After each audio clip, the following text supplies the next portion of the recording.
Hi, my beautiful people. They say everyone in the market had something to sell, but not everyone had something the world would remember. While others were shouting prices, rushing customers, and chasing the next trend, she sat quietly with just one tray and 20 donuts, sweet, soft, and filled with something more than jam. As we make this soft, golden, jam-filled donut, I'll take you on a journey, not just to learn how to make donuts, but to meet a woman whose small daily effort changed her life forever. Grab your flour, your jam, and let your heart rise with this recipe. Her name was Mama Lami. Not everyone noticed her at first. She didn't have a big shop. She didn't raise her voice like the meat sellers. She didn't even have a table, just a small wooden tray, a low plastic stool, and her golden donut. Every morning, she came quietly to the market, same time, same corner, and every morning she placed exactly 20 donuts on her tray. Not more, not less. No signboard, no big umbrella, just her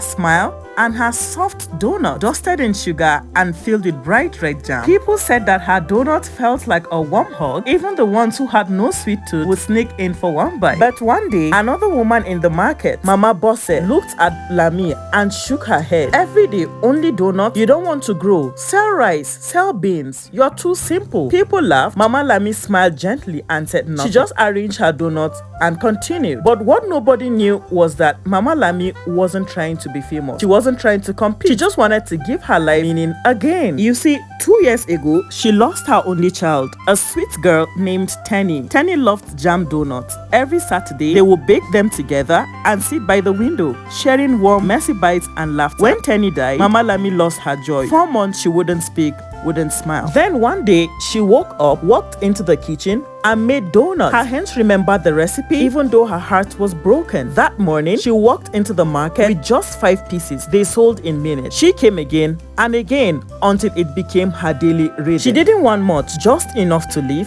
and maybe enough to keep Tenny's memory alive. Then one afternoon, something unusual happened. A car pulled outside the market. Everyone looked, wondering who it was. A tall young man in knit shirt stepped out. He walked past the yam sellers, past the butchers, and straight to Mama Lami. He smiled. "Do you remember me?" She looked up confused. "I'm the boy who bought a donut from you 5 months ago. I was having the worst day of my life. I hadn't eaten all day. Your donut reminded me of home. It made me cry, but it also gave me strength." She was quiet. He continued, "I own a bakery in the city. We're opening a new branch, and I've been searching for you. I want you to teach my staff your recipe, your method, and your touch. I am going to compensate you fairly." The market froze. Mama Bosse, who once mocked her, stopped sliding her plantain. Everyone stared. The same woman they ignored, the one who sat quietly with her small tray every day, she was now being offered a job, a place, a spotlight. Not because she shouted, but because she served with her heart. Mama Lami stood up slowly. She didn't say much. She just nodded and smiled and looked up at the sky. That night, she went home and made a fresh batch. Not for the market this time, but for the future. Mama Lami didn't chase noise. She didn't try to impress the world. She just showed up every day with soft dough, a soft smile,